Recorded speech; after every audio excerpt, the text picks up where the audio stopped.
Hi, my name is Gibran Raja and I'm going to be interviewing today Anne Milton MP. How are you today? Very well, very well. Nice to be here.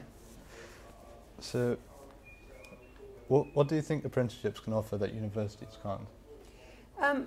I think the wonderful thing about apprenticeship is that you are learning while you're earning. The other side of it is if you're doing a degree apprenticeship, of course you don't have any student debt to worry about as well. How do you think employers view apprenticeships as opposed to university degrees on CVs and applications? Well, I think employers increasingly now we're starting to see more young people coming out with these new high quality apprenticeships very favourably, because if a graduate comes to you and they've just finished university, graduated this year, they have not necessarily had any work experience. Some degrees do incorporate some work experience. The thing is, if you've done a degree apprenticeship, you've got 4 or 5 years of workplace experience as well to bring.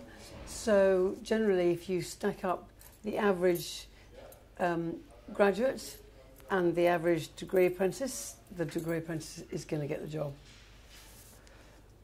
Some apprenticeships, especially degree apprenticeships, are now more competitive than getting into university. Do you think this is a good thing? And if so, why? Well, they are competitive. There are not that many around. It's growing very rapidly, and we'll start to see more and more. But of course, when there's very few, and a lot of young people are seeing the advantages of a degree apprentice, then it will be competitive. But the programmes are expanding all the time. And what trends do you expect to see happening within apprenticeships over the next 5 years? I think we're going to see a big growth. I've been with some employers today. Employers, if they have got a pay bill of £3 million, they have to pay 0.5% of that pay bill into a pot called the apprenticeship levy. So these are the big employers, household names like Barclays and Tesco's. They can only use that pot of money for training apprentices. So they've been doing a lot of planning as to how to spend that money. A lot of them are developing their apprenticeship programme. So what you're going to see is a lot more employers looking for young people to take on a sort of progressive path. So going maybe even doing the equivalent of A-levels as an apprentice, going right up to degree level, which is level 7, and indeed beyond. And as apprenticeship opportunities grow, how do you think the government will plan to regulate apprenticeships and crack down on dodgy roles such as kitchen porter apprenticeships? Well, I would say that you shouldn't be too snobby about it, because actually kitchen porters is quite a skilled job. So what you want to make sure, and what the government wants to make sure, is that there are apprenticeships at every level. So a degree isn't the right course for everybody. And in some engineering sectors, actually you go from level 2, so that would be equivalent to GCSE, right up to level 7 without actually getting a degree, because what employers want now is skills in the workplace. It's not just about what you know, it's about the skills you've got. The government wants to make quite sure that it is regulated. We want to make sure there's no abuse of apprentices, so the minimum length of an apprenticeship is a year, and you've got to have 20% off the job in training. We want to make sure that that training stays very high standard. And if you think of the number of universities that are now offering degree apprenticeships, it's demonstrated by them coming to the market and saying, we're a good quality university, we want to do this properly, and we're now offering a degree apprenticeship. So you think, in looking to the future, the apprenticeships will become the norm?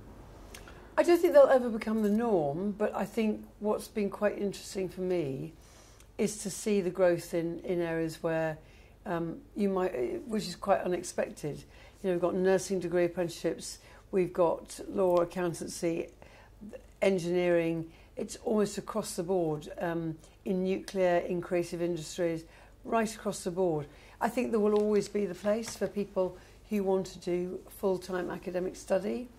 But as I say, I think more and more as employers realise that in order to grow the skilled workforce they need, whether that's in law, accounting or in the nuclear industry, they want people with experience as well. Okay. Well, most students will know someone that goes to university, but they probably never met an apprentice before. So how do you think we should make apprentices more accessible and inspire young people to seriously consider it? Yeah, and I think we've got a lot more to do on that. I think schools and parents have instinctively pushed people, their children into university, and they're not always aware of the options that are out there. I met a young apprentice quite recently who said she was doing a degree apprenticeship, and she turned down the offer of a very good university, decided to take up an apprenticeship, and she said her mother cried for a week. So it's about changing the perception. As I say, we've got a lot more to do. The more there are, the more commonplace and more people will understand about it. And we also have a young apprenticeship ambassador network, who are young apprentices who go around the country talking in schools, talking to groups of young people, explaining the advantages of doing that, taking that route. But do you think there's a risk that young people from more affluent backgrounds are better positioned to get these places on the most prestigious degree apprenticeships? No, not necessarily. And if you look at the way employers are now selecting applicants for jobs, it's not all about how well you've achieved at school, because I think they are starting to realise that actually school doesn't always work for young people, and in the people that didn't maybe get very high grades, that group of people has got a lot of skills and talents that they want to find. So there's a lot of competency-based applications. There's a lot of applications being done through sort of 30-second video links with the young person. So there's a lot more routes than just basing employers just basing their selection on what's on somebody's CV.